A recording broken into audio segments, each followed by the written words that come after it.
Hello, welcome, नमस्कार, आदाब, सत श्री अकाल. कसे आहात तुम्ही? मजेत ना? बघा मित्रांनो, आपण शिकत आहोत chapter chemical reaction and equation. आणि ह्या चॅप्टरच्या आपल्या कालच्या लेक्चरला आपण काय घेतलं? आपण बघितलं redox reaction. Redox reaction, the reaction in which oxidation and reduction reactions occur simultaneously is called redox reaction. ज्या अभिक्रियेमध्ये ऑक्सिडेशन आणि रिडक्शन, ऑक्सिडीकरण आणि क्षपन ह्या दोन्ही रिएक्शन एकाच वेळेस घडून येतात त्या अभिक्रियेला रेडॉक्स अभिक्रिया असं म्हटलं जातं. याच्यामध्ये एक असतो रिएक्टंट ऑक्सिडंट आणि दुसरा असतो रिडक्टंट.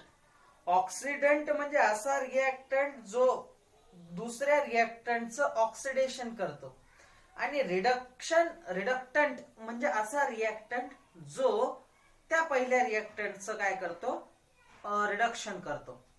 मग रिएक्शन आपण बघितलं, for example CuO plus H2, it gives Cu plus H2.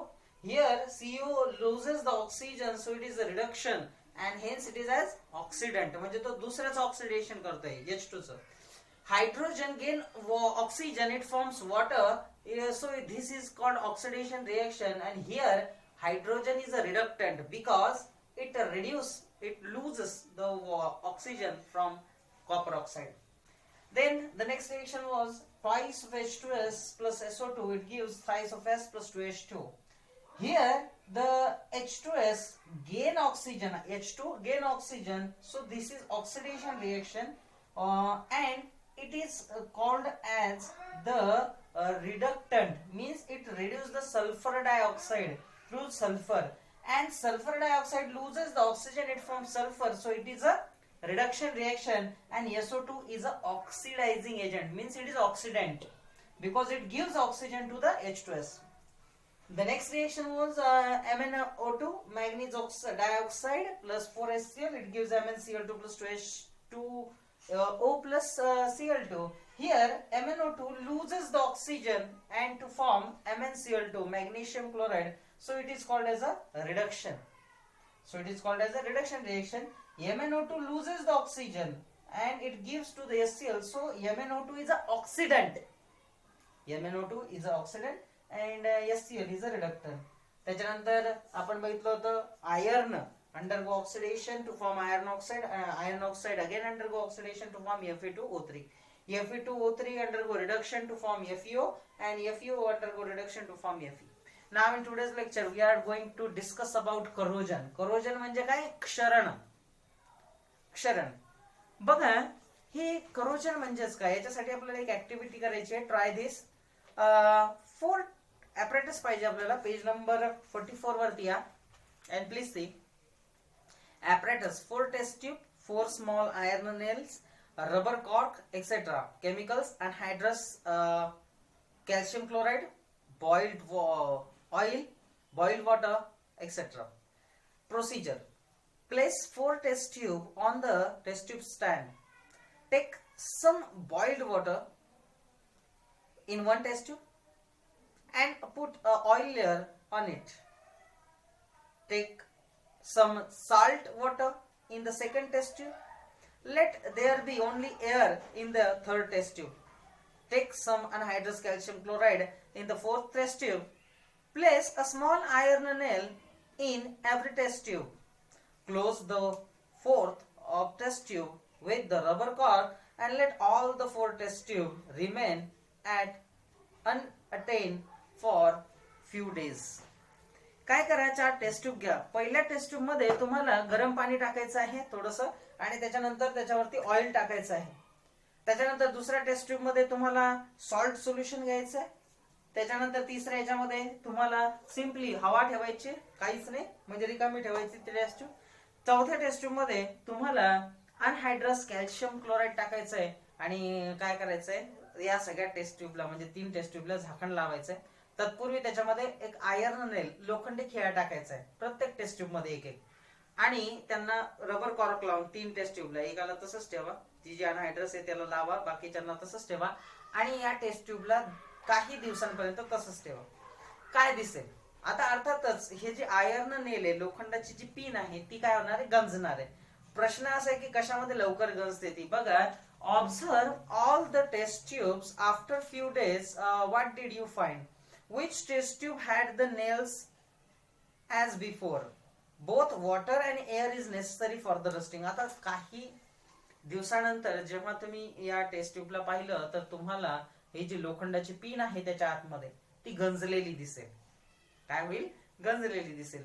मग ही जी ट्यूब गंजते नाही का, ही जी आयर्न नेल, ही जो लोखंडी खिळा हा गंजतो. कशामुळे गंजतो? तर पाणी, हवा, मॉइश्चर हे त्याच्यासाठी गरजेचं आहे.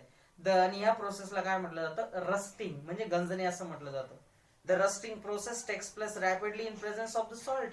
मिठाच्या सानिध्यात हे जे गंजणं आहे ते प्रचंड तीव्रतेने घडून येतं. म्हणजे जास्त गंजलेली तुम्हाला ही कॅल्शियम क्लोराइड मधली पिन दिसेल. Have you seen the effect of redox reaction in everyday life? मग रेडॉक्स रिएक्शनचा परिणाम तुम्ही तुमच्या दैनंदिन जीवनामध्ये कधी बघितलाय का? ऑब्झर्व केलाय का? तर अर्थात हो. The new vehicles look shiny. On contrary, the old vehicles look dull. बघा, नवीन गाडी जेव्हा तुम्ही घेता तेव्हा ती एकदम चकाकते, चमकत असते. तर दुसरीकडे जी काही वर्ष जुनं झालेली गाडी आहे ती काय होते? डल दिसते आपल्याला. तिची शाईन गॉन, तिची शाईन नष्ट झालेली असते, है का नाही? मग असं काय होतं? तर हे रेडॉक्स रिएक्शनचं उदाहरण आहे. कारण नवीन गाडीमध्ये जे मेटल्स वापरले असतात ते प्युअर असतात आणि ते शाईन करत असतात. तर दुसरीकडे जेव्हा मेटल्स एक्सपोज होतात एअर, ऍटमॉस्फिअर, वॉटर, मॉइश्चर मध्ये, तेव्हा त्यांची जी शाईन आहे ती काय होते? लूज होते आणि त्याच्यामुळे त्यांचं ऑक्सिडेशन घडून येतं या मेटल्स आणि त्यांचा सरफेस जो आहे तो शाईन काय करतो? लूज करतो. A certain type of the reddish colored solid layer collect on their metallic surface. This layer is called rust and chemical formula of the rust is Fe2O3.XH2. बघा, असं काय होतं? कारण की जे जुने व्हेकल्स असतात त्यांचा जो मेटॅलिक सरफेस असतो, जो धातुयुक्त पृष्ठभाग असतो, त्याच्यावरती रिएक्शन झालेली असते मॉइश्चरची, त्याच्यावरती रिएक्शन झालेली असते वॉटर मॉलिक्युलची, सॉल्टची, आणि त्याच्यामुळे तो जो भाग आहे तो गंजतो आणि त्याच्यामुळे त्याची जी शाईन आहे ती निघून जाते. मग हा जे रस्टिंगचा फॉर्म्युला आहे तो आहे Fe2O3.XH2. रस्टचा फॉर्म्युला बघा, एक मार्काला प्रश्न विचारला जातो. रस्टचा formula Fe2O3.XH2. Fe2O3.XH2O is the formula of rust. The rust on the iron does not form by simple reaction of oxygen with the iron surface. आता ही जे रस्टिंग आहे, ही जी रस्टिंग होते आयर्नची, हे जे लोखंड गंजतं हे फक्त लोखंडाची रिएक्शन ऑक्सिजन सोबत होते, आयर्नची रिएक्शन ऑक्सिजन सोबत होते म्हणून नाही गंजत. तर it is a redox type of reaction. हे ऑक्सिडेशन रिडक्शन इथं घडून येतं. The rust is form by the electrochemical reaction. हिला विद्युत रासायनिक अभिक्रिया, इलेक्ट्रोकेमिकल रिएक्शन असं म्हणतात. Different regions of the surfaces of iron becomes anode and cathode. एकाच लोखंडाचा जो पृष्ठभाग आहे त्याचं एक टोक, एक बाजू ही एनोड बनते तर दुसरी बाजू ही कॅथोड बनते. काय? एक बाजू एनोड बनते, एक बाजू कॅथोड बनते. लक्षामध्ये, एनोड म्हणजे ज्याच्यावरती पॉझिटिव्ह चार्ज आहे, कॅथोड म्हणजे ज्याच्यावरती निगेटिव्ह चार्ज आहे. ठीक आहे. तर बघा, the rust on the iron does not form by the simple reaction of oxygen with the iron surface, and it is formed by the electrochemical reaction. Different regions of the surface of iron becomes anode and cathode. How the reaction occurs on cathode and anode, please see. Cathode वरती कोणती आणि anode वरती कोणती reaction होते? तर बघा, the iron oxidized to Fe2+ at anode. anode वरती iron oxidise होतो म्हणजे त्याचा आयर्नचं Fe2+ मध्ये कन्वर्जन होतं. बघा, Fe हा सॉलिड स्टेट मध्ये, याचं ऑक्सिडेशन झालं एनोडला आणि Fe2+ मध्ये कन्वर्ट झाला. मी सांगितलं तुम्हाला, एखाद्या एलिमेंट वरती पॉझिटिव्ह चार्ज कधी तयार होतो? जेव्हा तो इलेक्ट्रॉन देतो. मग इथं 2+ चार्ज आहे म्हणजे 2 इलेक्ट्रॉन यांनी लूज केले, दिले. तर oxygen is reduce from water at cathode. Cathode वरती ऑक्सिजन काय होतो? रिड्यूस होतो. मग बघा, O2 + 4H+ + 4 इलेक्ट्रॉन, 4 इलेक्ट्रॉन यांनी घेतले. याने 4 इलेक्ट्रॉन घेतले म्हणजे इथं काय झालं? रिडक्शन. 4 इलेक्ट्रॉन घेतले आणि या 2O2 प्लस 4H चं कन्व्हर्जन कशामध्ये झालं, ट्वाइस ऑफ H2O. काय झालं याचं, लिक्विड मध्ये conversion. So oxidation is happen on the anode and reduction is happen on cathode. त्याच्यानंतर reddish colour hydrated oxide is form from Fe3 plus iron is rust. मग आता rust कशी तयार होते बघा, हा गंज कसा तयार होतो लोखंडावरती, ट्वाइस ऑफ Fe3 प्लस आयर्नचे ऑलरेडी ऑक्सिडेशन स्टेट 3 प्लस आहे plus 4H2O. It forms Fe2O3.H2O. Fe2O3.H2O plus 6H plus. आणि हा जो फॉर्म्युला आहे Fe2O3.H2O हा रस्टचा फॉर्म्युला आहे. यालाच फॉर्म्युला ऑफ रस्ट असं म्हटलं जातं. याला गंज चढणे, जो सॉलिड गंज चढतो लोखंडावरती तांबूस तपकिरी रंगाचा, तो हा आहे. आलं लक्षामध्ये. तर हे रिएक्शन घडून येताना दिसतात. Due to the various components of the atmosphere oxidation of metal takes place consequently resulting the damage. This is called corrosion. बघा वातावरणामध्ये मॉइश्चर आहे, त्याच्यानंतर ऑक्सिजन आहे आणि इतर सबस्टन्स आहे. त्याच्यामुळे हे गंजतात. भरपूर सारे मेटलची रिएक्शन होते आणि ते काय होतात, गंजतात. त्यांचं शेल्फ लाईफ जे आहे, जो टिकण्याचा कालावधी आहे मेटलचा, तो त्याने कमी होतो. खराब होतात हे मेटल लवकरच. Iron rust and the reddish coloured layer collected on it. मग हे लोखंड गंजतं आणि त्यावरती तांबूस तपकिरी रंगाचा थर जमा व्हायला चालू होतो. दिस इज करोजन ऑफ आयर्न. आणि यालाच लोखंडाचं गंजणं असं म्हणतात, लोखंडाचे क्षरण असं म्हणतात. Corrosion is very serious problem. We are going to study in next chapter. हे जे गंजणं आहे, हा जो क्षरण होणं आहे लोखंडाचं, ही अत्यंत गंभीर समस्या आहे. याचा अभ्यास आपण पुढच्या चॅप्टर मध्ये करणार आहोत. त्याच्यानंतर बघा, जसं लोखंड गंजतं तांबूस तपकिरी रंग तयार होतो, तसं सिल्वरच्या आर्टिकल यांच्यावरती काय होतं, ग्रीनिश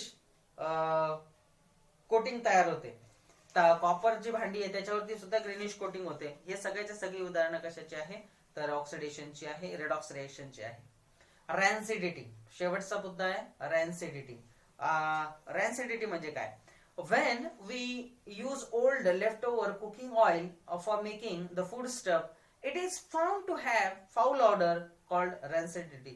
बघा, खूप दिवसांसाठी साठवलेलं जे खाद्यपदार्थाचं तेल आहे, खाद्य तेल आहे, मग ते सोयाबीनचं असो, ते शेंगदाणा असो, ते सूर्यफुलाचं असो, ते करडीचं असो, व्हॉट एव्हर तुम्ही जे असेल, पण ते खूप दिवसांचं असेल आणि जनरली ते पत्र्याच्या डब्यात साठवलेलं असेल, तर काय होतं ते बघा, त्यांचा घाण वास येतो, एक कुबट वास येतो त्या पदार्थाला, त्या ऑइलला.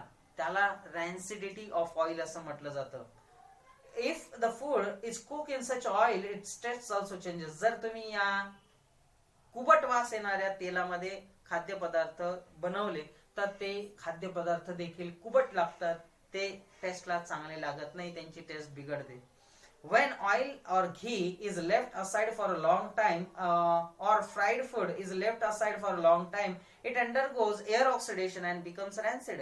Rancidity in the foodstuff cooked in oil or ghee is prevented by antioxidant. The process of oxidation reaction of the foodstuff can also be slowed down by storing it in an airtight container.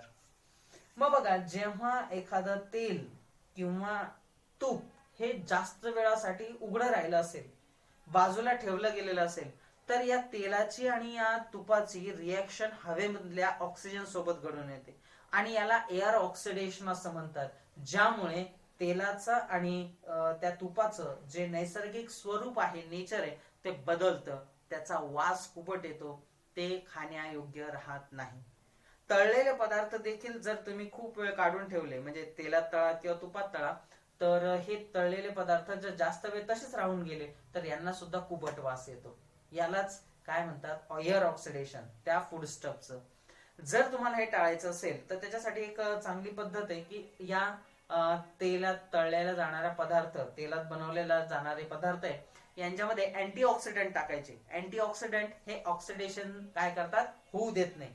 आणि दुसरा याला चांगली पद्धत आहे ती म्हणजे air tight container मध्ये या फूड स्टफला तळलेल्या तुम्ही काय करायचं, स्टोअर करायचं. आज बघा तुम्ही कुरकुरे, लेज, त्याच्यानंतर चिप्स, बिंगो टेडेमेडे, जे काही तळलेले पदार्थ आहे जे पॅक्स मध्ये येतात, फरसाण वगैरे, हे सगळेचे सगळे हवाबंद त्या पॅकेट्स मध्ये असतात, नाही का, कारण त्यांचं ऑक्सिडेशन होऊ नये, ते जास्त दिवस टिकावे म्हणून हे आहे. आणि ह्या नोट वरती मित्रांनो आपला हा जो चॅप्टर आहे केमिकल रिएक्शन अँड इक्वेशन हा संपलेला आहे. ह्याच्या ज्या एक्सरसाइज आहे त्या तुम्हाला घरून करून आणायच्या आहेत. पुढच्या लेक्चरला आपण एक नवीन चॅप्टरला सुरुवात करणार आहोत. तर भेटूयात पुढच्या लेक्चरला. तोपर्यंत घरातच राहा, सुरक्षित राहा आणि शिकत राहा. शिकणं थांबवू नका. धन्यवाद.